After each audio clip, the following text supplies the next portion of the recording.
ada polis tangkap saya dengan ayah saya juga. Tapi dia kasihan. Dia tolong lepaskan. Nama saya Hafiz, umur saya 17. Saya ada sekolah mengaji dengan ustaz. Tapi saya bukan orang sini. Saya orang Kemboja. Jadi saya sekolah mengaji ya. Kebangsaan tak boleh sebab saya bukan orang sini. Adik-beradik saya ada 3 orang. Saya anak sulung. Mak saya orang Kemboja, ayah saya orang Kemboja. Dulu saya bukan orang sini, bukan orang Islam lah. So saya datang dekat Malaysia, masuk Islam dengan mak, dengan ayah. Mu'alaf.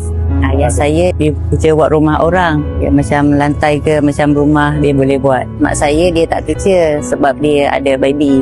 Dia adik kecil lagi. Dulu saya jual tisu. Itu saman Kuwait. Kuwait tak ada. Kedai semua tutup. Lepas tu saya tak ada buat apa. 5 bulan, 10 bulan macam tu. Ada polis tangkap saya dengan ayah saya juga. Tapi dia kasihan.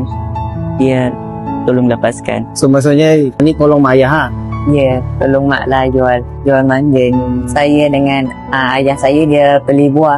Lepas tu mak saya yang potong. Lepas tu saya jual. Jualkan? Ya. Sehari banyak dapat? Ada rezeki.